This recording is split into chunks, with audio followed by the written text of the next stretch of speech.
le génocide des Arméniens et l'islam, je rappelle que l'Arménie est une nation, le peuple arménien est une nation qui est apparue à peu près au même moment que les Grecs et les Iraniens. Donc environ 5e, 6e siècle avant Jésus-Christ. 6e siècle avant Jésus-Christ. Il y a des preuves historiques pour cela, aussi bien du côté iranien que du côté grec.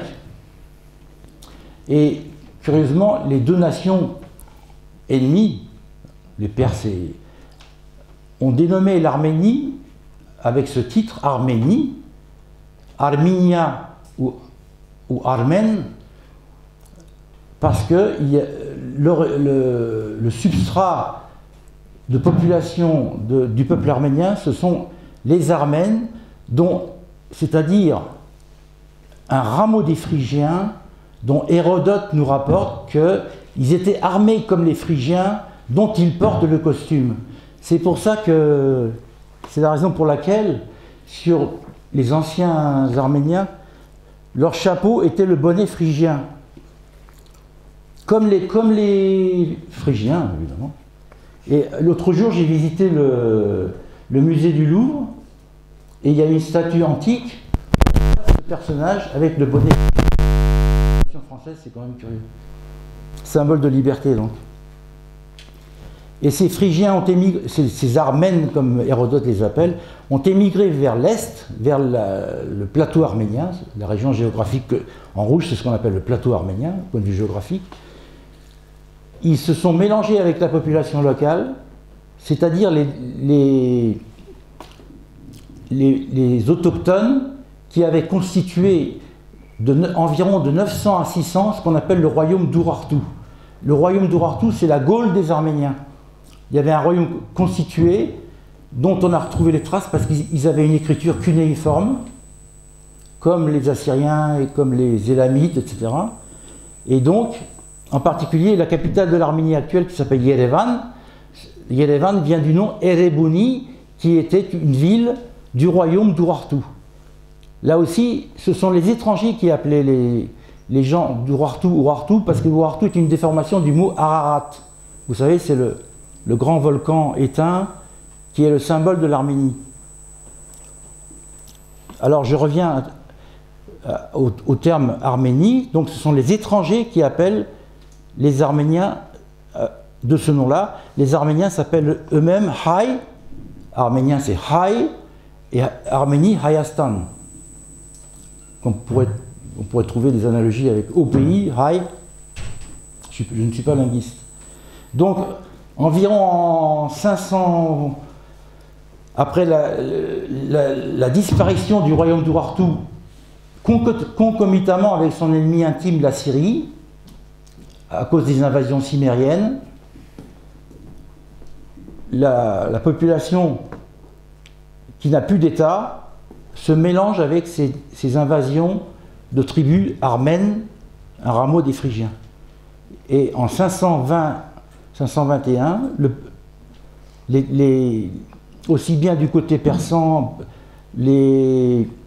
gravés dans la montagne, ce qu'on appelle les textes de Behistun, en Iran, par le roi Darius, que du côté grec est attestée l'existence d'un nouveau peuple qui s'appelle le peuple arménien. Donc en 520, il demeure sous la domination, tout le plateau arménien, la domination des Perses, l'empire achéménide, qui va jusqu'en Grèce, les fameuses batailles de Salamine, Marathon et tout ce que vous voulez. Et il constitue ce que les Perses appelaient une satrapie, une province perse. Et indirectement, grâce à Alexandre le Grand, l'empire achéménide perse s'écroule et l'Arménie connaît sa première période d'indépendance environ en 200 avant Jésus-Christ. 100 ans après, c'est Tigrane le Grand qui arrive à édifier un empire qui va de la Caspienne à la Méditerranée. Les Romains donc abattent cet empire, obligent l'Arménie à devenir vassale ou cliente de Rome. Et les années difficiles commencent. Et en 66 après Jésus-Christ, une nouvelle dynastie apparaît qui est une branche de l'empire perse qui a changé de dynastie. Ce sont les Parthes. Donc l'Arménie est coincée entre les Parthes et Rome. Et alors, en gros, c'est le destin de l'Arménie d'avoir été toujours entre des empires colossaux. Ça commence avec l'Iran, Rome, Byzance, les Turcs, les Arabes, les Turcs, les Russes. Vous voyez un peu à qui on a eu affaire. Et petit à petit, le plateau arménien qui constituait cette Arménie se rétrécit. Des populations étrangères, en général islamiques, s'installent en Arménie. D'abord les Arabes, puis les Turcs. Et de domination, il y a une éphémère nouvelle période d'indépendance autour de l'an 1000. C'est ce qu'on appelle la dynastie des Bagratides, dont une des branches va régner en Géorgie. Et à cause des premières invasions turques, qui datent du début du XIe, tout ça va s'écrouler et une période de dévastation interminable va se succéder du XIe siècle pratiquement jusqu'au génocide. Le génocide est le parachèvement de cette période tragique. C'est ce que hier mon ami Soukiassian vous racontait, c'est que la guerre de 100 ans, c'est une guerre de 1000 ans en ce qui concerne l'Arménie. Hier, je racontais au père le parallèle que j'ai trouvé en allant par 2 fois jouer en compétition d'échecs en Pologne. À cette occasion-là, j'ai appris l'histoire de la Pologne, qui est décalée par rapport à celle de l'Arménie. Et en gros, l'histoire de la Pologne, c'est l'histoire de l'Arménie jusqu'au XIe siècle. C'est-à-dire, elle a connu des partages, des invasions, le pire avec la conquête nazie, mais ça s'est arrêté là. Actuellement, la Pologne, à l'essentiel de son territoire, c'est un État d'importance régionale, et elle a échappé au pire. Si vous continuez du 11e, l'Arménie du 11e, jusqu'au 21e, la Pologne n'a pas connu les 1000 ans tragiques de l'Arménie, alors qu'elle a connu bien des drames. Alors si on parle du génocide et de l'islam, il faut remonter en fait à l'apparition de cet islam au 7e siècle, à l'expansion des territoires conquis par les descendants de Mahomet, et dès 654, l'Arménie est conquise par l'invasion arabe. En fait, le royaume arménien avait pratiquement disparu en 387, lorsque les ennemis parthes et byzantins, ce n'était pas encore les byzantins, enfin les romains d'Orient, disons, avaient décidé, au lieu de se partager cette pomme de discorde, de couper l'Arménie en deux. C'est le partage de l'Arménie en 387. C'est là que c'est intéressant de faire la comparaison avec la Pologne, puisque au XVIIIe siècle, la Pologne a connu cette période de partage. À partir de 387, il n'y a plus d'État arménien. Il va se reconstituer au 9e, 10e siècle, mais sur une partie seulement de son territoire. Et donc, la plus grande partie de ce partage revient aux Byzantins. Et à cette époque, quand on arrive aux suites du concile de Chalcédoine, 451, il y a la première dissension religieuse dans la chrétienté. Les églises orientales, dont l'église d'Arménie, ne sont pas d'accord avec les conclusions du concile de Chalcédoine, et c'est le premier schisme, si on peut dire. Le grand schisme va avoir lieu en 1054 avec la coupure entre Byzance et Rome. Mais là, c'est le premier grand schisme. En ce qui concerne les Arméniens, qui n'ont pas pu se rendre, l'église arménienne n'a pas pu se rendre au concile de Chalcédoine, alors qu'elle était présente aux 3 premiers conciles,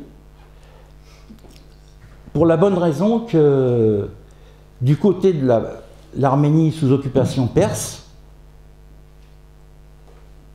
ça faisait déjà 150 ans que le royaume avait été christianisé. Hier, on vous a rappelé qu'en 301, l'État arménien est devenu chrétien officiellement. On s'enorgueillit d'avoir eu cette bénédiction avant l'Empire romain, quelques années avant l'Empire romain. Mais ça a coûté très cher, parce que après le partage de cette Arménie, la partie perse, dont la religion était mazdéiste, était aux mains d'empereurs, de chahs, comment on dit, Shahin Shah, roi des rois, sassanides, très rigoristes. Et en 450 environ, il n'y a plus de royauté arménienne, il y a des princes, et le Shah ordonne aux princes arméniens de renoncer au christianisme. Avec diverses péripéties, les princes arméniens refusent, et l'armée perse envahit l'Arménie pour réduire cette rébellion. Et en 451, il y a une grande bataille avec des éléphants du côté perse. Les Arméniens en infériorité numérique sont écrasés, mais cette bataille qui s'appelle Avaray, dans la plaine sous l'Ararat, a une importance considérable dans l'histoire arménienne, c'est-à-dire que c'est la première lutte, bataille de résistance pour maintenir le christianisme. Les princes sont écrasés, leur chef Vartan Mamikonian est tué. Hier, je parlais avec le père Galet. Il connaissait cette famille princière des Mamikonian qui, d'après la tradition, est d'origine chinoise. Donc, il y a plus de 1000 victimes qui ont été sanctifiées. Les saints vartaniens, on appelle. Et l'Arménie est écrasée, mais une guerre de guérilla s'ensuit.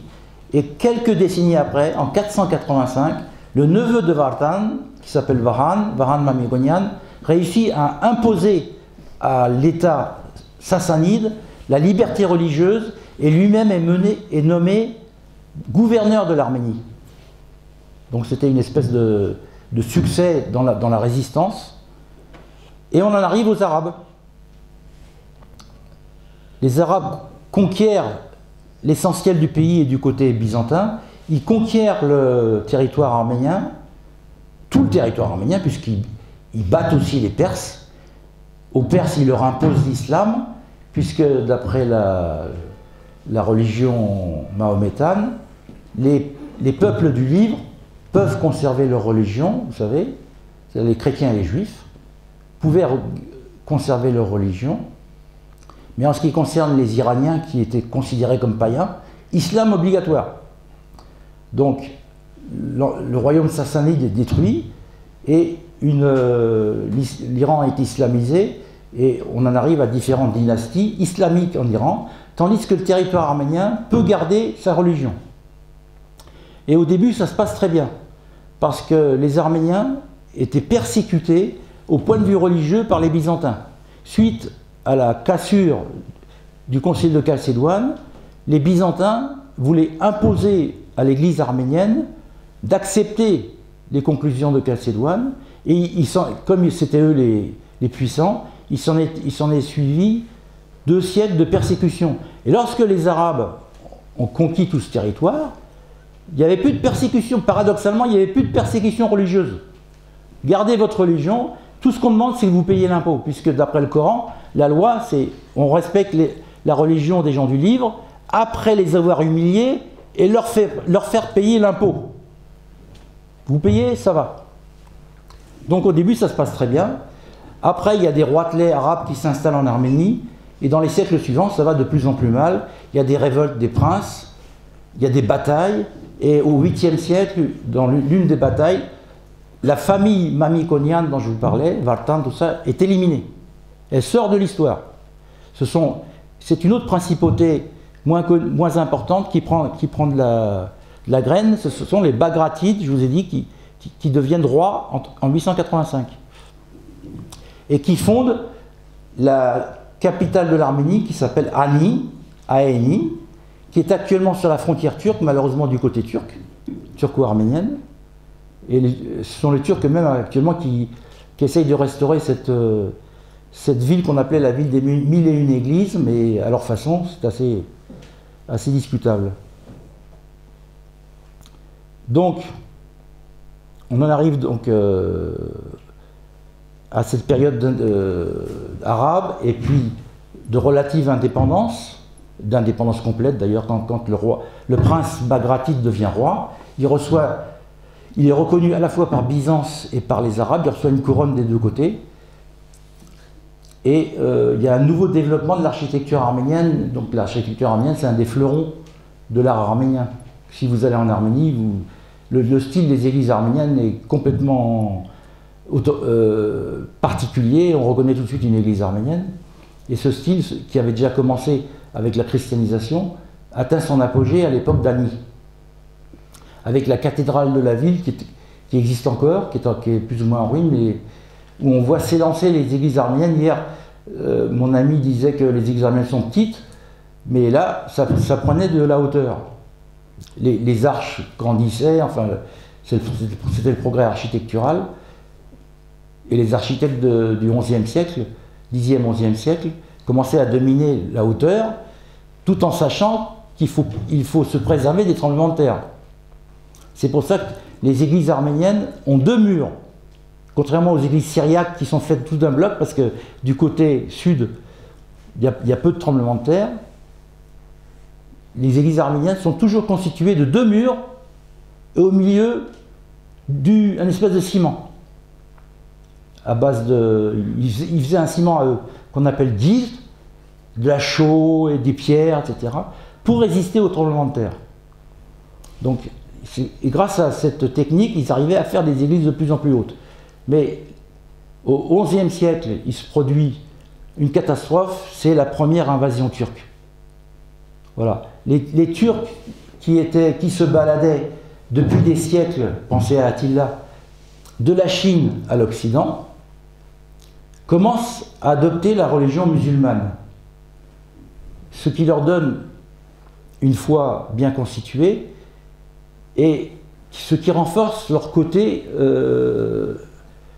invasif, si on peut dire, puisque la religion musulmane est une religion conquérante, et donc ça renforce leur côté conquérant. Et donc ces premiers Turcs qu'on appelle Seljoukides arrivent à conquérir l'Iran, la Perse, on dit l'Iran, la Perse, et à se présenter devant l'est de l'Arménie, qui à l'époque venait d'être annexé par Byzance. Le royaume d'Ani venait de disparaître. Et avec la violence qu'ils adoptaient, commencent les premières migrations d'Arméniens vers l'ouest. Avec Prince. Par exemple, la région du lac de Van, il y avait, parce que le royaume bagratide était un royaume multi-royaume, si vous voulez. Le roi d'Ani s'appelait lui-même le roi des rois, parce qu'il y avait des roitelets à droite à gauche. Il y avait un royaume de la région de Van. Le roi de Van, dont il reste une église magnifique sur une île, si vous avez été en Turquie, sur une île, l'île d'Artamal sur le lac de Van, c'était le domaine royal, ça. Il ne reste plus que l'église. Donc en 1020, le roi de Van, avec armée, bagages et population, s'entend avec les Byzantins pour aller en Asie mineure à l'ouest. Tellement il est terrorisé devant les premières invasions turques. Et petit à petit, comme ça, il y a une migration massive d'Arméniens vers l'ouest. Vers l'ouest, ça veut dire vers l'Asie mineure, vers l'Europe, vers la Crimée, vers la Transylvanie.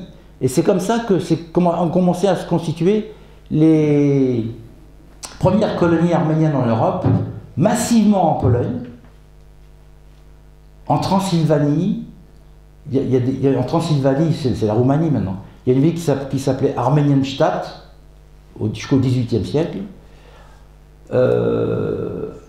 En Crimée, parce que c'est le territoire le plus proche, la moitié des habitants de la Crimée étaient arméniens à une époque. À Byzance, évidemment. Et une partie se dirige vers le sud-ouest, en fait vers la Méditerranée. Il y a des princes, en particulier un comte byzantin qui avait accepté la foi orthodoxe, qui s'appelait Pilardos, qui arrive à dominer les contreforts du sud-ouest de l'Arménie. Vous voyez où c'est la Cilicie? la région d'Adana. Bon, c'est là que va se constituer une nouvelle Arménie, qu'on appelle Petite Arménie, c'est la nouvelle Arménie. Donc, Philaret et ses troupes arrivent à dominer cette région. Finalement, Byzance reprend le dessus. Un autre prince continue la route et conquiert les montagnes de Cilicie. Parce que la Cilicie a cette particularité d'être complètement entourée de montagnes. En gros, c'est la Belgique là, comme territoire. C'est 30 000 km², mais parfaitement défendu. Il n'y a que 2 passages qu'on appelle les piles ciliciennes, PYLE, facilement défendables. Il conquiert cette région et il constitue une principauté arménienne dans le sud-ouest de l'Arménie, dans les montagnes de Cilicie. Et qu'est-ce qui se passe à ce moment-là? Ce sont les croisés qui arrivent. Les croisés, après avoir difficilement traversé l'Asie mineure, la première croisade, rencontrent des chrétiens. Puisque l'Asie mineure avait été islamisée déjà. Et donc ils se comprennent, et avec les croisés, ensemble, la plaine de Cilicie jusqu'à la mer est conquise, et cette principauté arménienne conquiert donc, domine toute la Cilicie, montagne et mer. Les croisés continuent leur chemin vers Jérusalem, qu'ils conquièrent, et donc c'est la première vraie rencontre entre l'Occident et les Arméniens. Il va s'en suivre des dissensions aussi, parce qu'il y a un problème avec le comté d'Édesse, mais aussi des mariages. C'est ce qui fait que cette principauté qui devient royaume arménien, hors d'Arménie, au début du XIIIe siècle, en 1200 et quelques, avec délégué papal, etc., plusieurs dynasties succèdent, et la dernière dynastie de ce royaume est une dynastie française. Ce sont les Lusignans. C'est Yan, mais pas l'arménienne. GNAN. Et le dernier roi, qui s'appelait Léon V, est fait prisonnier par les Mamelouks. Ce royaume est détruit par les Mamelouks en 1375, bien après la destruction des royaumes latins. Il est emmené prisonnier en Égypte, il est libéré contre rançon, il arrive à Paris, et il assiste à la guerre de 100 ans. Et il s'interroge, il dit comment des royaumes chrétiens peuvent se livrer une lutte à mort comme ça pendant qu'en Orient. Et il essaye de jouer les intermédiaires, il va en Angleterre, il revient, il repart, il essaye d'arrêter la guerre de 100 ans, il échoue évidemment. Il meurt à Paris en 1393, et il est enterré dans la basilique de Saint-Denis, vous pouvez aller le voir. C'est le seul, on dit que c'est le seul prince ou roi gisant à Saint-Denis qui n'est pas roi de France ou prince de France. Alors à cette époque-là, la Grande Arménie, que je vous ai montré, avait déjà été ravagée par les Seldjoukides, puis par les Mongols, puis par les Turcomans. Il y avait deux grandes tribus qui s'appelaient Moutons Noirs et Moutons Blancs qui n'arrêtaient pas de se battre. Et à la fin de ce royaume, apparaît une tribu Seldjoukide, mais qui aura un destin particulier, ce sont les Ottomans. Osman, ça donne Ottoman, un prince dans la région de Brousse, arrive à étendre son territoire, à s'installer en Europe, dans les Balkans, à traverser, un peu à cause des Byzantins qui avaient des relations plus ou moins ambiguës avec eux. Et finalement, à un moment arrêté par une nouvelle invasion mongole, celle de Tamerlan, en 1402, c'est la bataille d'Angora, Ankara, mais ça retarde de 50 ans la prise de Constantinople. En 1453, les Ottomans s'installent dans la capitale, ils conquièrent Constantinople, qui devient Istanbul. Et Sainte-Sophie devient Hagia Sophia, devient une mosquée. Après, les Ottomans se retournent vers l'Est, et en 1515, en guerre contre les Perses, les Iraniens, qui étaient chiites, vous savez, ils sont toujours chiites d'ailleurs. Donc, des ennemis mortels dans la guerre de religion de l'islam, ils étaient en guerre avec les Ottomans, Mais les Ottomans étaient plus forts, et Sélim Ier, je crois, conquiert en 1515 le plateau arménien, l'essentiel du plateau arménien. D'ailleurs, à un moment, il atteint même la Caspienne. Finalement, ils arrivent au XVIIe siècle à un modus vivendi, c'est la frontière actuelle, en gros. Ils conquièrent définitivement Bagdad aux Perses, aux Iraniens, alors que ça faisait partie de l'Empire perse depuis belle lurette. Et donc, l'essentiel du peuple arménien tombe sous le joug des Ottomans. Alors, avec la même loi islamique, vous payez l'impôt et vous avez le droit de... Mais ça c'est quand ça se passe bien. Parce que quand ça se passe mal, ce sont des islamisations forcées, ce sont des massacres épisodiques. D'abord, il y avait un principe fondamental dans l'islam, du moins dans l'islam turc, c'est que les populations chrétiennes soumises, c'est ce qu'on appelle la dhimmitude. Vous avez entendu parler de ça? Ils avaient le statut de dhimmi. Vous êtes protégés, mais soumis. Il y avait un principe fondamental, c'est que les chrétiens n'avaient pas le droit de s'armer, d'avoir des armes. Ça a été un problème jusqu'au génocide.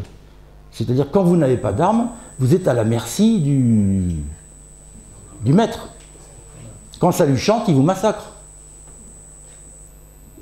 L'autre jour, quelques mois, il y avait une émission par hasard, je suis tombé dessus sur Radio Courtoisie, parce que je n'écoute pas systématiquement, mais j'entends le mot arménien, j'entends le mot génocide, et il y avait un débat sur le 1915, etc. Et il y a un auditeur qui a appelé, il dit, cette histoire de génocide, c'était pas plutôt une guerre civile?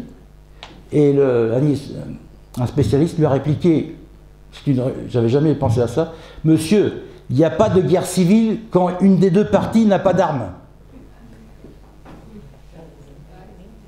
La guerre civile espagnole, il fallait qu'il soit armé des deux côtés. Hein. Donc, cette domination se poursuit de 1515 à l'époque contemporaine, et là, une partie importante des Arméniens s'installe à Constantinople, Istanbul, si vous voulez, mais jusqu'à la période du XXe siècle, on appelait ça Constantinople, hein, tout le monde appelait ça Constantinople. Et une élite arménienne-ottomane même arrive à émerger.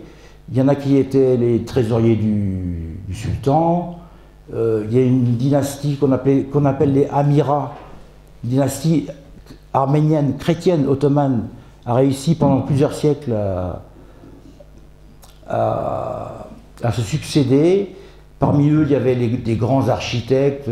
Par exemple, le fameux palais de Dolmabahçe qui a été fait au XIXe siècle à Istanbul, c'est un architecte arménien, c'est la famille Balian, qui de génération en génération ont construit pour les sultans. Donc, il y avait un modus vivendi entre les Arméniens de haut rang et le sultanat. Mais dans l'Arménie même, ça ne se passait pas comme ça. C'était l'arbitraire. Et il y a un autre phénomène qui s'est produit, c'est la progression des Kurdes dans le plateau arménien. Les Kurdes qui étaient au sud de l'Arménie, petit à petit, ont progressé vers le nord. Et comme eux, ils étaient musulmans, sunnites, ils avaient des armes, ils ont commencé à se comporter vis-à-vis des Arméniens en conquérant. Il y a eu une période où les Arméniens, dans certaines régions, étaient obligés de payer 2 fois l'impôt. Une fois à l'État et une fois aux Kurdes. D'ailleurs, ça a entraîné la première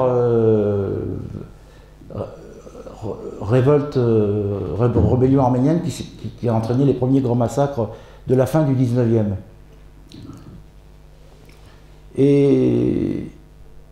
Mais petit à petit, ce qui se passe, c'est que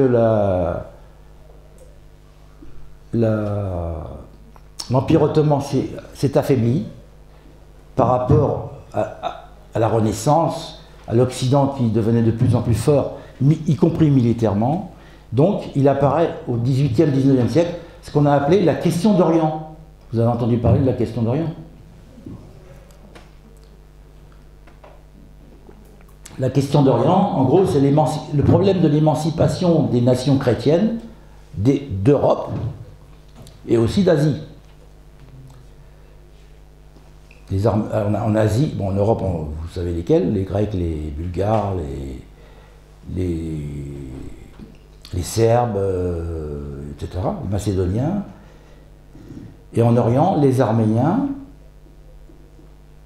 les Assyriens, tous ces petits peuples chrétiens en nombre, concernant je parle des Assyriens, parce que les Arméniens étaient encore plusieurs millions.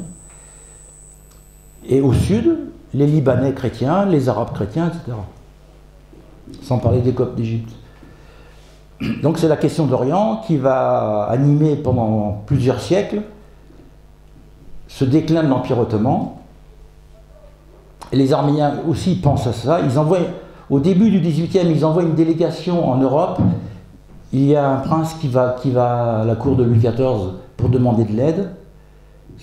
Il n'obtient rien du tout. Il va voir le duc de Wurtemberg, c'était un duc je crois, etc. Il revient bredouille, et finalement il va voir Pierre le Grand. Et avec Pierre le Grand il y a des promesses, avec la tsarine qui lui succède, la grande Catherine, il y a des textes signés officiellement, en disant qu'on va rétablir le royaume d'Arménie, mais enfin il ne se passe pas grand chose. Les Russes en sont à conquérir encore la Crimée et le nord du Caucase. Puis finalement, au début du XIXe,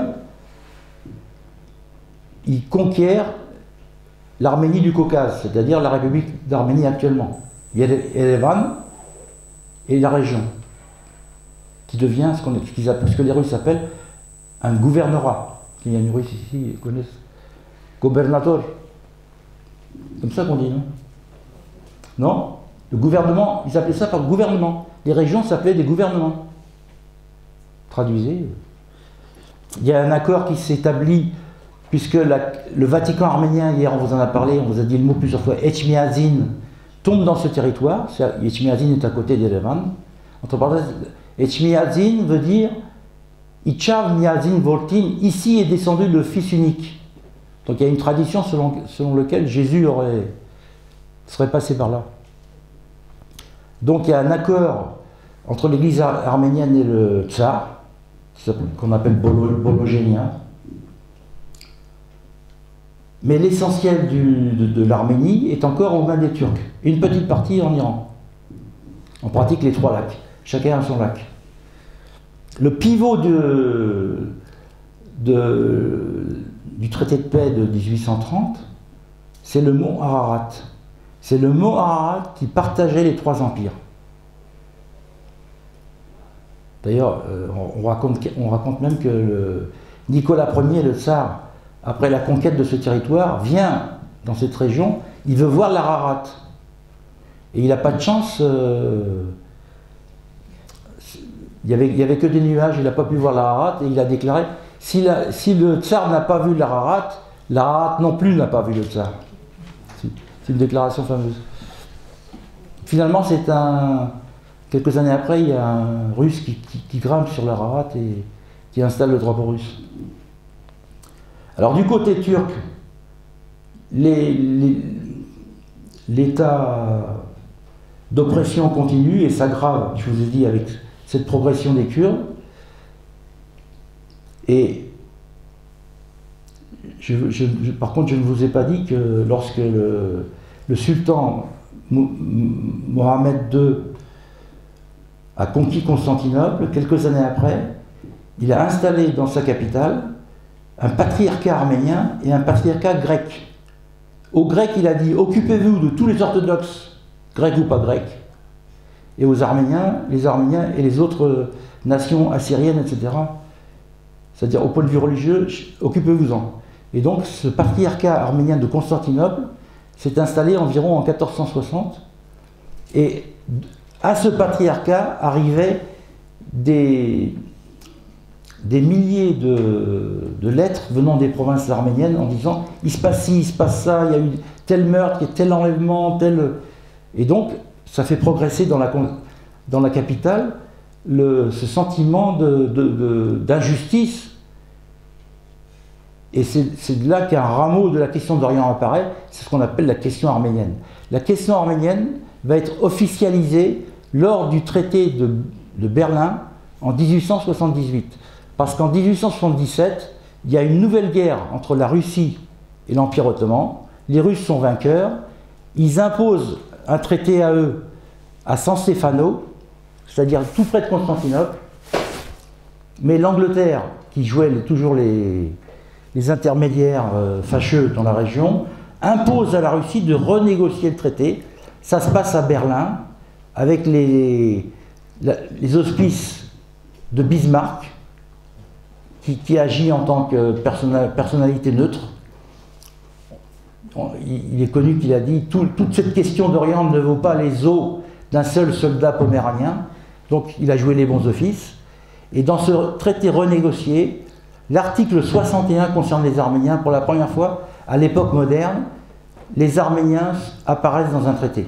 Alors, il est dit dans l'article 61 que, concernant les régions habitées par les Arméniens, le sultan s'engage à procéder à des réformes pour les protéger des Kurdes et des Circassiens. C'est marqué comme ça.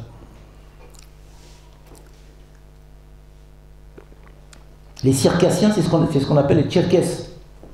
Parce que, à l'occasion des annexions russes dans le Caucase vers le sud, beaucoup de populations musulmanes qui ne voulaient pas subir le joug chrétien ont émigré vers la Turquie. Des Tcherkesses, Circassiens, comment ça s'appelle, les Tchétchènes, voilà, c'est ce que je cherchais, et d'autres populations musulmanes s'installent en Turquie, en particulier en Arménie turque. C'est ce qu'on appelle les Mohajirs, les émigrés. Et donc le traité de Berlin entérine le fait que les Circassiens et les Kurdes oppriment les Arméniens et que le sultan s'engage à réformer la situation, etc. En pratique, il ne se passe rien, ce qui entraîne du côté arménie-russe la formation de partis révolutionnaires arméniens qui veulent protéger leurs frères de Turquie. L'ambassadeur britannique intervient plusieurs fois pour demander au sultan, qui était le sinistre Abdul Hamid II, que les journaux français nommaient le grand seigneur avec un A. Si vous lisez l'Assiette au beurre et des revues comme ça, ils n'arrêtent pas de dénoncer l'esprit sanguinaire du grand seigneur. Il n'en fait qu'à sa tête, il n'écoute pas. Et lorsque, dans la région de l'ouest du lac de Van, la région montagneuse du Sassoun, des Arméniens refusent en 1894 de payer 2 fois les impôts, ça devient le prétexte des premiers massacres massifs. L'armée monte sur le Sassoun et massacre des dizaines de villages arméniens. Le début des massacres commence en 1994, voyant que les Européens, les grandes puissances, comme on disait, ne font qu'envoyer des protestations. Dans les 2 années suivantes, des massacres généralisés sont organisés dans toutes les villes de l'Arménie historique, à coups de milliers de morts. On estime qu'il y a eu environ 300 000 tués, et la population, ceux qui peuvent fuir, fuient. L'élite arménienne de Constantinople, une partie fuit. En Égypte, ou en Égypte qui était déjà sous domination anglaise, et en Europe. Et on estime que de 3 millions d'Arméniens qui existaient jusqu'à cette date dans cette région, y compris Constantinople, la population arménienne passe de 3 millions à 2 millions. Il y a 300 000 tués et le reste dispersés. Du côté russe aussi, évidemment. Dans les années qui suivent sont difficiles, avec des centaines de milliers de blessés, vous imaginez, la destruction de la vie économique, il y a de la famine, les partis politiques essayent d'ameuter l'Europe, il y a un discours célèbre de Jean Jaurès à l'Assemblée nationale en fin 1896 qui dénonce l'attitude passive du gouvernement français, qui jouait les Ponce Pilate. Des mouvements arménophiles sont créés en Angleterre et en France. Il y a un journal qui s'appelle Pro-Arménien qui voit le jour pour défendre la cause arménienne, dans le comité de rédaction, il y avait Clémenceau, Jean Jaurès, Anatole France, enfin des personnalités comme ça, vous voyez un peu. Mais ça reste au niveau de la dénonciation. Et du côté turc, il y a aussi, parce que le sultan ne faisait pas qu'opprimer les Arméniens, il opprimait tout le monde, il massacrait plus les Arméniens, mais il opprimait tout le monde. Il apparaît une résistance des milieux turcs occidentalisés qui voyaient bien que l'Empire était voué à sa perte, à continuer comme ça, à vivre que d'emprunts et de massacres. C'est ce qu'on appelle le mouvement des jeunes Turcs. Le mouvement des jeunes Turcs apparaît aussi bien parmi les immigrés turcs à Paris, avec une branche libérale très européanisée, et une autre partie où, chez les Turcs, apparaît la conscience de créer une nation turque. Jusqu'alors, il n'y avait pas vraiment une nation turque. Il y avait une nation musulmane, dominée par l'élément turc, mais il y avait les Arabes, il y avait les Bosniaques, donc les anciens chrétiens des Balkans qui avaient été islamisés. D'ailleurs, la politique du sultan était une politique islamique. C'est au nom de l'islam, on en arrive exactement au sujet, c'est au nom de l'islam que les Arméniens ont été massacrés et persécutés. C'est au son du clairon que les massacres commençaient, au son du clairon qui se terminaient. Le padishah, comme on appelle, le sultan a dit qu'il faut punir les chrétiens arméniens. Le sultan a dit que ça suffit. Ça marchait comme ça, les massacres de 94-96. Mais chez ces jeunes Turcs, élevés en Europe, en France essentiellement, qui ont acquis l'héritage de 1789, la mentalité est différente. C'est à la fois détaché de l'islamisme, mais aussi ayant adopté le côté totalitaire, on peut dire, de la Révolution française. Une fois, j'ai entendu à la télévision Alexandre Adler, qui est un turcophile remarquable, qui dit avec un sourire en coin, il ne faut pas oublier que les jeunes Turcs, qui n'ont pas fait que des bonnes choses, mot à mot, hein, je connais par cœur, qui n'ont pas fait que des bonnes choses, ils avaient quand même comme devise liberté, égalité, fraternité. Comme ça. Hein. Donc, sous couvert de révolutionnarisme, ils se sont emparés du pouvoir en 1908. Au début, ils ont laissé le sultan sur son trône, mais suite à une révolte des islamistes, si on peut dire, qui arrivent à chasser les jeunes Turcs l'année suivante, ils reprennent définitivement le pouvoir et ils détrônent le sultan Abdülhamid, ils nomment un nouveau sultan. Il y a une page tragique, c'est que pendant cette contre-révolte, contre-révolution et la reprise du pouvoir par les jeunes Turcs, en Cilicie, les Arméniens qui étaient restés là-bas, qui étaient majoritaires pratiquement dans cette région, un massacre à Adana, qu'on appelle le massacre d'Adana, mais qui en réalité s'étend sur toute la Cilicie, qui avait été épargnée relativement lors des massacres précédents, des massacres épouvantables qui font plus de 30 000 victimes dans cette région.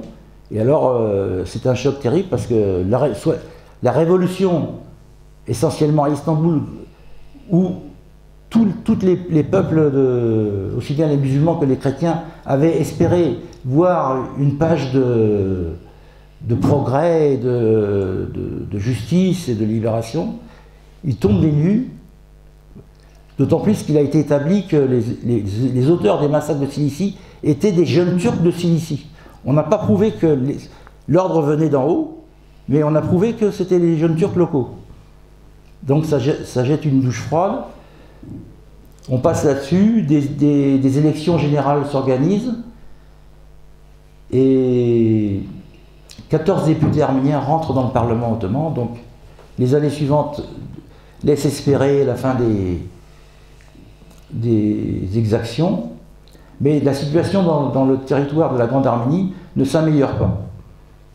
Et finalement, en début de 1914, en février 1914, la France, la Russie et l'Angleterre arrivent à imposer à la Turquie un règlement de réforme sur le territoire arménien de l'Empire ottoman.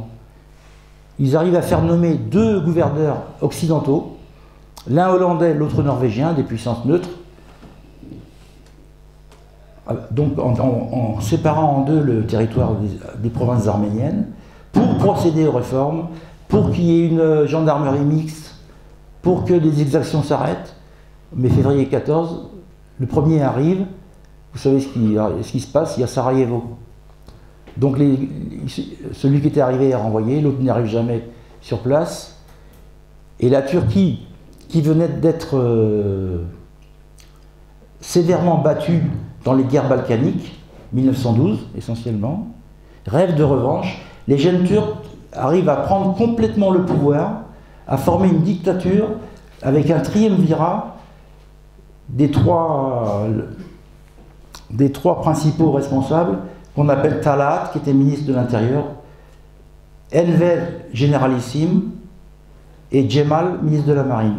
C'est le fameux triumvirat jeune turc qui va tout faire pour entrer en guerre à côté des Allemands, en pensant que les Allemands allaient gagner la guerre, pour prendre leur revanche. Alors, la Turquie n'entre pas tout de suite dans la guerre. Il y a un accord secret avec l'Allemagne dès début août 1914, et elle entre réellement en guerre en novembre. Et tout de suite,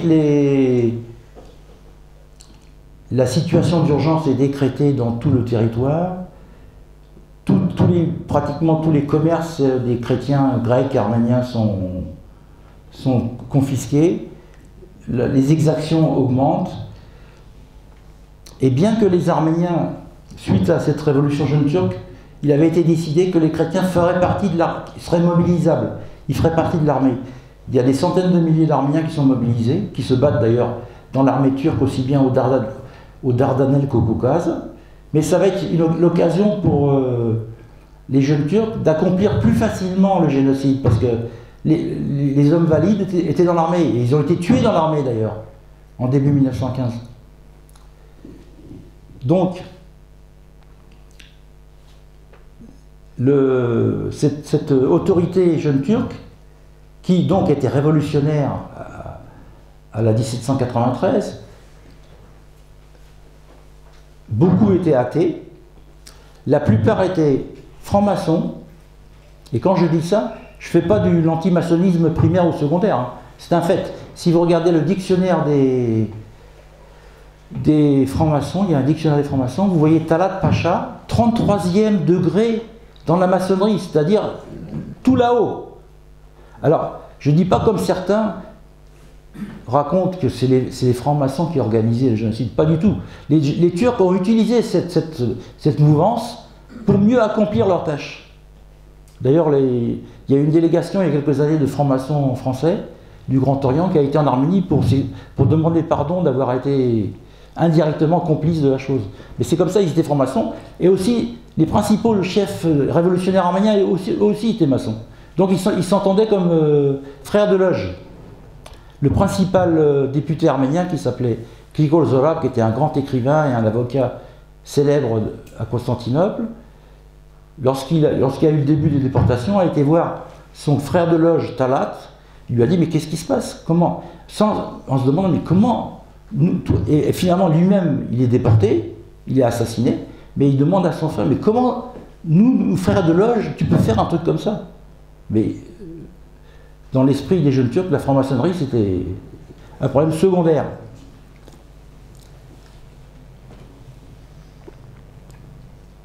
Donc, pour retomber dans le sujet, l'islam n'était pas la préoccupation première de ces jeunes Turcs. C'était la création d'une nation turque. Et comme l'empire turc était réduit en peau de chagrin, surtout à la fin des guerres balkaniques, c'est la frontière actuelle, hein, vous voyez que la Turquie d'Europe, c'est 3 fois rien. parce que tout le reste a été partagé entre les Bulgares et les Grecs et les Serbes.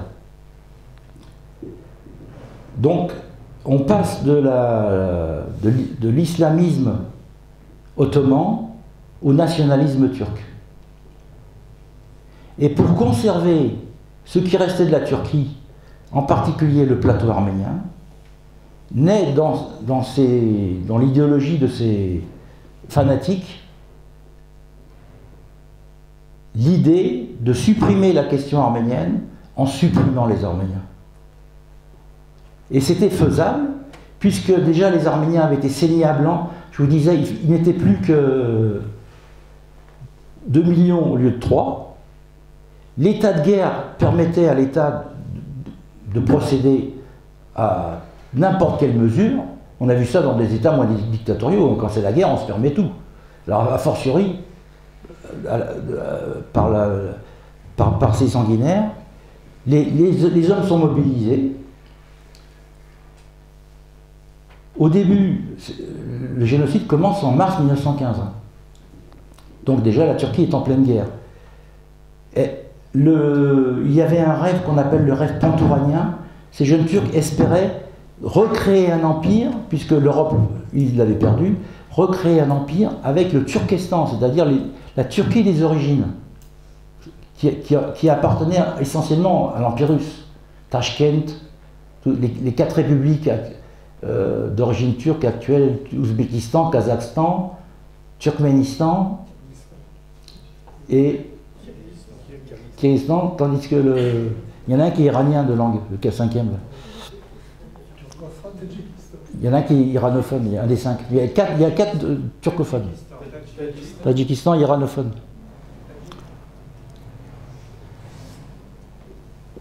Donc c'est ce qu'on appelle le rêve pantouranien. Alors, pour accomplir ce rêve, il y a un peuple qui gêne le passage, ce sont les Arméniens. Ça a été une des causes de la décision du génocide. Ils sont au milieu. Il faut passer en Azerbaïdjan, puis traverser la Caspienne et conquérir l'Est. D'ailleurs, Enver Pacha, un des 3, va finir sa vie en 1922 en ayant rejoint ce Turkestan et en luttant avec des tribus qu'il avait ramassées là-bas contre les soviétiques qui étaient en train de reconquérir ce Turkestan ex-russe. Et son corps a été rapatrié il y a une dizaine d'années en Turquie. Parce que c'est un héros de l'histoire turque, malgré tout. Lui-même a été battu à plate couture contre les Russes à la bataille de Sarıkamış en janvier 1915. On dit qu'il a même été sauvé par un soldat arménien qui l'a ramené. Il lui-même témoigne de ça, en tout cas. Parce qu'il y avait les premières rumeurs de massacre, d'extermination, et il dit, mais non, pas du tout. La preuve, c'est que moi-même, j'ai été sauvé par un Arménien. Mais la décision, on estime que la décision, l'idée était déjà germée, mais la décision de mise en pratique du génocide, elle a lieu en fin mars 1915. Pourquoi? Parce que le 18 mars 1915, la flotte franco-britannique essaye de forcer les Dardanelles et de prendre Constantinople pour écarter la Turquie du nombre des alliés des empires centraux. Allemagne, Autriche, Hongrie, Turquie. C'est le plan qu'on a attribué à Churchill, mais il n'était pas tout seul. Et ce plan se justifiait. Mais tout de suite, dès le début de l'entrée dans les détroits, suite à la perte de 2-3 navires vétustes qu'on avait mis exprès devant la flotte franco-britannique, il y a une panique qui s'installe et l'amiral anglais, qui a un nom breton, de Robeck, qui dirige, ça vous fait rien? Il a été désigné 2 jours avant parce que le concepteur, l'amiral britannique, comment il s'appelait, j'ai oublié, précédent, devant l'angoisse, je ne sais pas, il tombe malade 2 jours avant l'attaque. Donc on met de Robeck. De Robeck, il fait rentrer 2-3 bateaux, il coule, dont un bateau français qui s'appelait Le Bouvet. Il y a 600 marins français qui sont noyés tout de suite, donc ça fait peur. Ils reculent. Et cette reculade de la flotte alliée, la plus puissante flotte alliée, anglaise et française, rien que les Anglais déjà, c'était les maîtres des mers, ça produit à Istanbul une euphorie des jeunes Turcs qui étaient prêts à plier bagages, à partir. Ils pensaient que la capitale était foutue, elle était trop fragile, pas défendue. Il n'y avait que quelques canons à l'embouchure des Dardanelles, quelques mines, et après plus rien. Parce qu'il y avait un problème majeur, c'est que la Turquie, militairement, était isolée de l'Allemagne. Il ne pouvait pas passer de l'Allemagne, de l'Autriche, en Turquie. En particulier parce que la Serbie, qui est la cause de la guerre, a résisté contre l'Autriche-Hongrie. Belgrade n'est pas tombé pendant plus d'1 an. Donc le passage... Alors finalement, il renonce, il décide de débarquer. Entre-temps, les Turcs se renforcent. Et le débarquement qui a lieu le 25 avril échoue d'emblée. Ça dure plusieurs mois et finalement les Franco-Britanniques rembarquent en janvier 1916. La conséquence de ça, alors que c'était la Russie qui demandait, comme Staline en 41-43, il n'arrêtait pas de demander à Churchill, alors quand est-ce que vous allez débarquer pour soulager? Là c'est pareil, la Russie demandait l'intervention des Alliés contre la Turquie, c'est les Russes qui ont demandé à l'origine d'intervenir, et aussi pour... Eux-mêmes, les Russes étaient séparés des Franco-Britanniques, la Baltique était fermée, la mer Noire était fermée, ça aurait rétabli une liaison, ça aurait permis au blé russe d'être exporté, alors que la Russie commençait à avoir des problèmes financiers très graves, à ne plus avoir de fusils pour équiper les nouvelles divisions. C'est Churchill qui raconte ça dans ses mémoires. Le résultat, non seulement les Alliés n'ont pas pu établir cette liaison avec la Russie, les conséquences, c'est la révolution russe et toute la suite. Mais suite à cet échec des Dardanelles, les Bulgares finalement se décident à rentrer dans le camp allemand.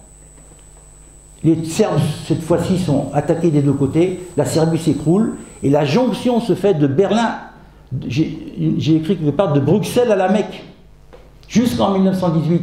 Ludendorff, le généralissime allemand, a dit que ça avait probablement prolongé la guerre de 14 de 2 ans.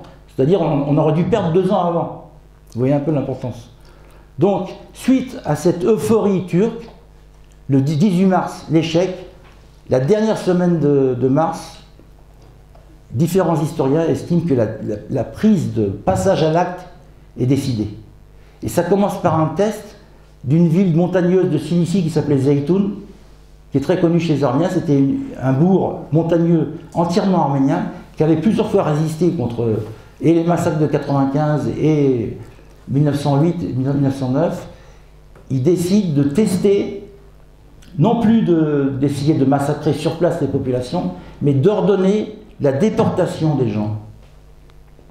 Donc on intime aux Arméniens de Zeytoun de descendre de leur montagne, avec toute la population. Et devant la surprise, les Arméniens qui dépendaient du catholicosat de Cilicie, hier on vous en a parlé, qui est actuellement au Liban, mais qui était dans l'ancienne capitale 6, le catholicos de Cilicie leur dit « obéissez parce que sinon ça va être pire ». Donc ils obéissent et les Turcs voient que ça marche. Alors toute cette population, des dizaines de milliers de personnes, descendent vers la plaine, sont malmenés, commencent à être enchaînés. Ils sont déportés, vers la Mésopotamie où ils sont décimés par la faim, par les tueries, etc. Alors, le piège, le stratagème qui a fait que les Arméniens n'ont pas compris au début que déportation, ça voulait dire extermination, c'est que la déportation était une politique courante dans l'Empire ottoman. Pas forcément pour détruire.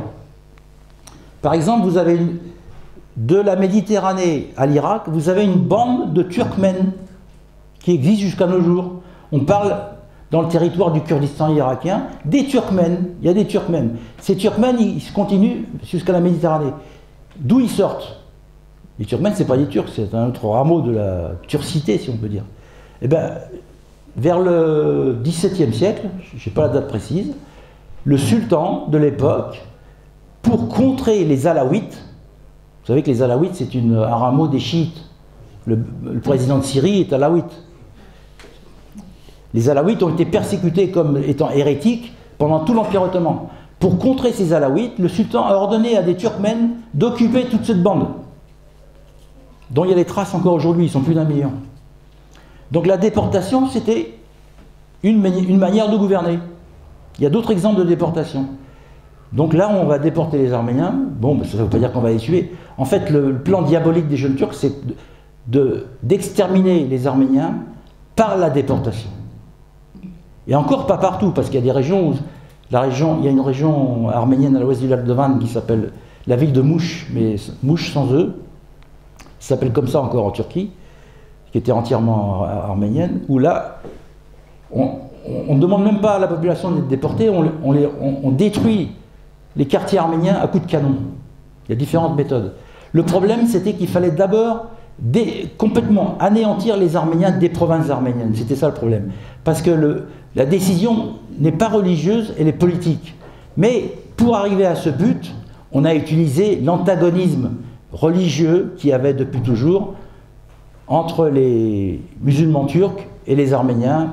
Il y a une insulte qui continue jusqu'à maintenant. Les Arméniens et les autres chrétiens, on les traite de Giavouj. Giavouj, c'est un mot turc qui est très comment dire, péjoratif, voilà, c'est ça.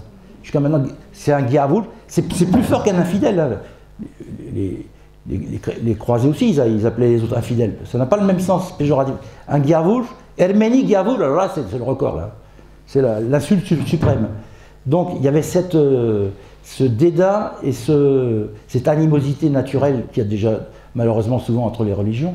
Mais là, avec du fort au faible, cette animosité a été utilisée par les jeunes Turcs athées, francs-maçons, pour la perpétration, parce que ça ne se fait pas comme ça un génocide. C'est pas sur un ordre que ça peut réussir. Il a fallu, le ministre de l'Intérieur, Talat, qui a organisé tout ça, c'est le principal organisateur, était lui-même de formation télégraphiste. Et à l'époque, l'Empire ottoman était bien pourvu de lignes télégraphiques. Et c'est lui-même, de chez lui, avec son télégraphe, qui suivait le succès, si on peut dire, des déportations. Il envoyait sans arrêt des télégrammes au gouverneur de province. Combien il reste des... Il dit jamais arménien. Combien il reste des personnes en question? Quel pourcentage ont péri, etc. Il y a ces carnets qui ont été retrouvés, où il met le nombre d'Arméniens déportés, ce qui reste de vivants, etc. Donc, et à chaque fois, sur place, les meurtres, les enlèvements, etc., sont basés sur le fait que, certes, eux, ils sont chrétiens, et nous, on est musulmans. Ça s'est passé comme ça. Et les Kurdes ont mis la main à la pâte, ils ont continué leur tradition de massacreurs des années 94-96, parce que l'État leur disait, vous avez le droit de tuer les Arméniens, vous avez le droit de prendre leurs biens, leurs femmes, leurs enfants. Et voilà. Et donc, vous voyez un peu la conjonction qu'il y a entre un gouvernement pas du tout islamique et une population qui accomplit le crime, qui fait ça au nom de l'islam. Alors, à ce sujet, ce matin, j'ai regardé je disais au père au téléphone, le site Belgicato, voilà, il y avait un article concernant ce colloque, et il parlait des Assyriens. Et en disant que, finalement, aussi bien le cas des Arméniens que les Assyriens, il fallait plutôt parler de christianicide que génocide, etc. Concernant les Assyriens, alors j'ai envoyé un test en disant que c'est pas moi qui ai eu l'idée, c'est un prêtre arménien catholique de Venise. Il y a une congrégation arménienne à Venise, vous savez, mais qui dirigeait la chaire d'arménologie à Venise, qui a dit, dans le cas des Assyriens, on dit aussi un génocide. En réalité, hier vous avez eu une conférence à ce sujet, je ne sais pas ce qui a été dit, on ne peut pas parler vraiment de génocide dans le cas des Assyriens. Pourquoi? Parce qu'il n'y a pas une décision gouvernementale on va tuer les Assyriens comme les Arméniens. C'est sur place, dans les provinces, que les autorités locales, dans la plupart des régions, ont dit on tue les Arméniens et les Assyriens. Ils ont été entraînés dans la tourmente. Et la proportion des morts est la même, au moins la moitié. Mais pour qu'on puisse parler de génocide, il faut décision d'un État. Ce n'est pas le cas des Assyriens. Ils ont été, à cause des Arméniens, ils ont été entraînés dans le c'est pas que j'attribue une gloire au fait de se dire nous on a été victimes d'un génocide. C'est pas une gloire, on s'en serait bien passé. Mais la réalité historique c'est celle-là. Voilà, j'arrête pour le moment. Si vous avez des questions.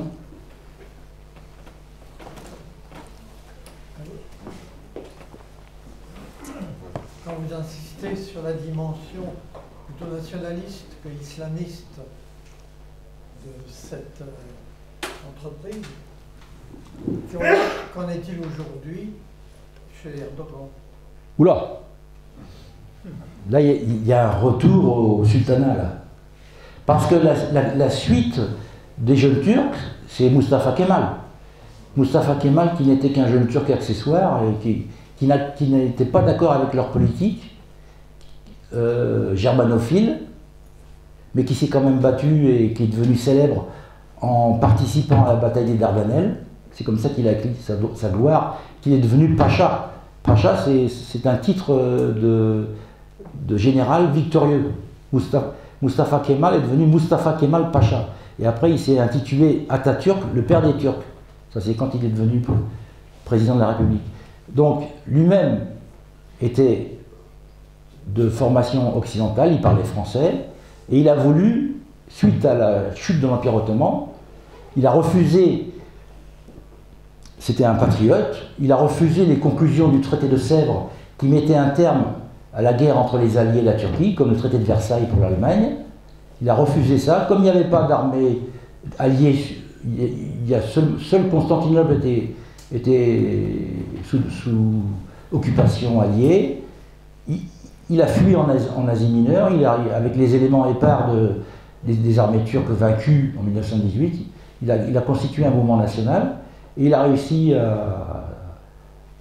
à chasser les Français de Cilicie, puisque c'était les Français qui occupaient cette province arménienne officiellement avec l'objectif de créer un foyer national arménien. Il a d'abord abattu l'éphémère République arménienne du Caucase en 1920, puis il s'est dressé contre les Grecs qui avaient l'ambition de conquérir l'ancienne Asie mineure grecque qui s'était installée à Smyrne.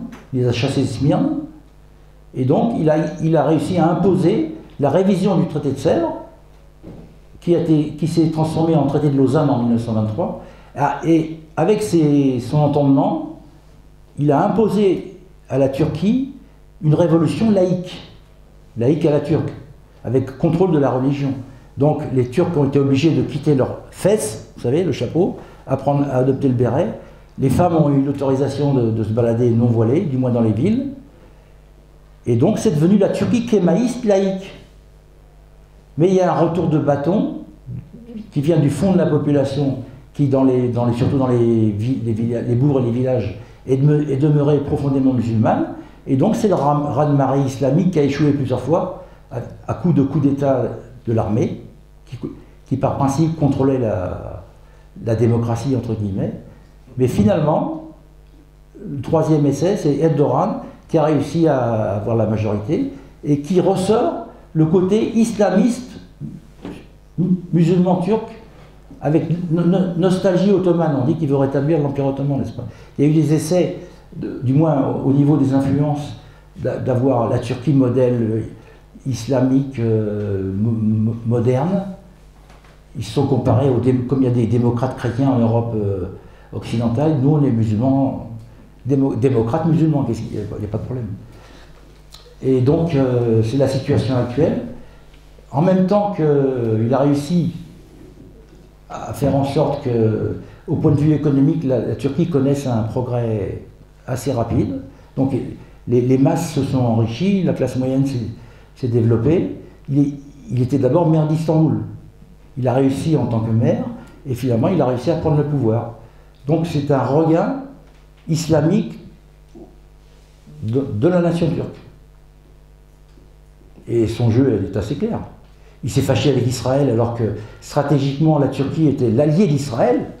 Les avions israéliens pouvaient faire des essais le long des 1500 km de la Turquie, d'est en ouest, étant donné qu'ils n'ont pas de territoire assez vaste. Il y avait au nom de l'animosité anti-arabe, puisque les Turcs n'aiment pas les Arabes, il y avait cette alliance, elle a été brisée. Depuis plusieurs années, ils essaient de réparer les pots cassés, mais ça ne marche pas. Parce que il y a ce fanatisme musulman qui existe chez lui, avec sa femme, comme celle du Premier ministre qui se balade avec un foulard.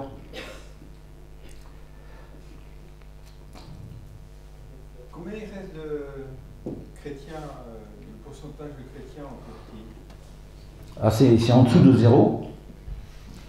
Dans le territoire actuel de la Turquie, il y avait, avant 1914, les Grecs, les Arméniens, les Assyriens, tout ça, il y avait environ au moins 20% de chrétiens. Maintenant, il y a 60 000 Arméniens à Constantinople, on dit. Ça diminue de plus en plus. Dans les régions, il y en a des Arméniens en tant que tels, il y en a très très peu. Il y a un dernier village à la frontière syrienne qui est resté arménien, dans la région d'Alexandrette, que la France a offert à la Syrie en 1939 pour pas que la Syrie prenne le parti d'Hitler, sur le dos des Syriens, puisque la France avait le mandat sur la Syrie et le Liban. Elle a offert le Sanjad d'Alexandrette à la Turquie. Et les Arméniens de la région ont fui, mais un village a dit nous on reste. Donc, il y a encore un village arménien. Et très peu d'Assyriens, donc ils sont au moins 70 millions. Si vous, disons, 100 000 par rapport à 70 millions, calculez, c'est moins de 0,01%. Donc le but de nettoyage ethnique de l'Asie mineure, ancienne terre gréco-arménienne, a été réalisé. Alors ce qui se passe, c'est qu'il y a une espèce de retour de bâton, depuis le 50e anniversaire du génocide 1965, il y a eu des revendications arméniennes constantes pour dénoncer l'injustice, puisque personne n'en parlait. 10 ans après, il y a eu une vague de terrorisme arménien. Tiens, monsieur en parlait, c'est vous. Vous avez assisté c'est arrivé après l'assassinat de l'ambassadeur. Cette vague de terror qui visait au début les représentants de l'État turc, heureusement, malheureusement, a fait que le problème est devenu public. Moi, je me rappelle le jour, moi j'ai fait ma carrière de médecin en Normandie, je venais tous les week-ends à Paris.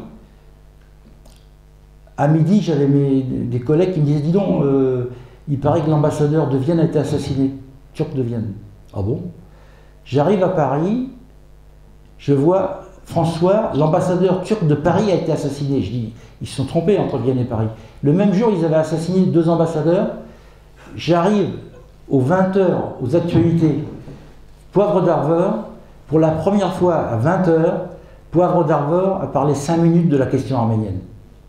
Vous voyez un peu l'efficacité, alors moralement c'est condamnable, mais l'efficacité du terrorisme qui a fait éclater le problème. Après, il y a eu des dérives parce que les terroristes, ils se bouffent entre eux, ils font n'importe quoi, il y a eu l'attentat d'Orly atroce de la Turkish Airlines, mais ça a fait sortir le problème. Les non-violents ont continué leur propagande, ils ont convaincu différents parlements de voter la reconnaissance du génocide. En France, c'est 98-2001. Concomitamment en Turquie, des gens ont commencé à parler des Arméniens qui avaient été kidnappés, en général des femmes, et avec la réduction de la censure en Turquie, certaines ont commencé à dire « moi, ma grand-mère était arménienne ». Il y a une avocate célèbre à Istanbul qui s'appelle Fethiye Çetin, qui a fait un livre qui a eu un succès, qui a été traduit en 17 langues, « Ma grand-mère arménienne ». Alors, aussi bien en Occident et même en Russie, le Parlement russe a reconnu le génocide en 1995, cette histoire a refait surface, contrairement à ce que les Turcs espéraient, qu'elle soit enfouie dans les poubelles de l'histoire, a refait surface aussi bien à l'extérieur de la Turquie qu'en Turquie.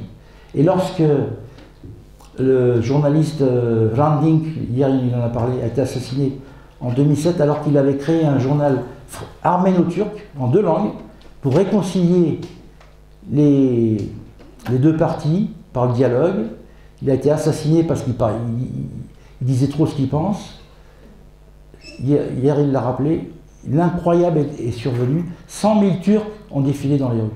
Ça pour nous c'était impensable, que 100 000 Turcs se disent nous sommes tous des Arméniens, c'est incroyable. Donc il y a une partie de ce peuple turc qui a toujours existé d'ailleurs, une partie clairvoyante, occidentalophile si on peut dire, qui a toujours existé, mais qui a toujours été écrasée.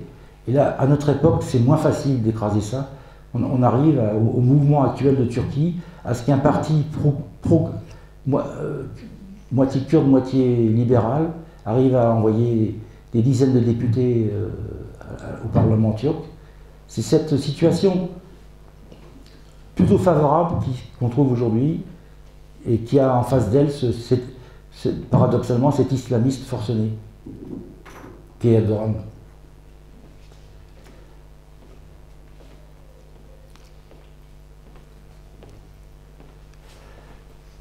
Je vous passe la parole. Merci beaucoup.